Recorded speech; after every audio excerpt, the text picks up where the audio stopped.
സർക്കാർ medical college ഡോക്ടേഴ്സിന്റെ സമരം രണ്ടാം ദിവസത്തിലേക്ക് കടന്നു. ശമ്പള പരിഷ്കരണ കുടിശ്ശിക ഉൾപ്പെടെ നൽകണം എന്ന ആവശ്യം ഉന്നയിച്ചാണ് സമരം ഒഴിവാക്കേണ്ടതായിരുന്നുവെന്നും ജനങ്ങളെ ബുദ്ധിമുട്ടിക്കരുത് എന്നും ആരോഗ്യമന്ത്രി വീണ ജോർജ് പ്രതികരിച്ചു. പണിമുടക്കിൽ വലയുന്നത് രോഗികളാണ്.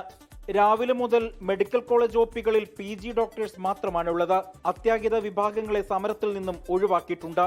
അധ്യാപനം കൂടി ഡോക്ടർമാർ ബഹിഷ്കരിച്ചതോടെ മെഡിക്കൽ വിദ്യാർത്ഥികളുടെ പഠനവും പ്രതിസന്ധിയിലായി. മറ്റന്നാൾ മുതൽ അനിശ്ചിതകാലത്തേക്ക് ശസ്ത്രക്രിയകളും മറ്റ് ചികിത്സകളും നിർത്തിവെക്കുവാനാണ് KGMCTയുടെ തീരുമാനം.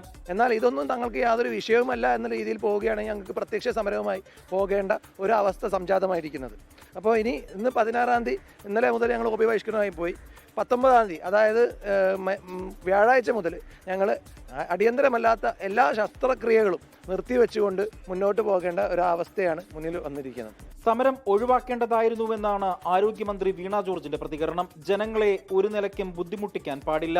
ബഹുമാനപ്പെട്ട കോടതികളുടെ മുൻപാകെയുള്ള ഒരു വിഷയം സംബന്ധിച്ച ഒരു കാര്യത്തിൽ അതിൽ നിയമപരമായ കാര്യങ്ങൾ പരിശോധിച്ചിട്ടാണ് അതിൽ തീരുമാനമെടുക്കാൻ കഴിയുള്ളൂ എന്ന് ആ മീറ്റിംഗിൽ തന്നെ ബഹുമാനപ്പെട്ട ഫിനാൻസ് മിനിസ്റ്റർ പറഞ്ഞ കാര്യമാണ്. അതുകൊണ്ട് ഈ സമരം ഒഴിവാക്കേണ്ടതായിരുന്നു.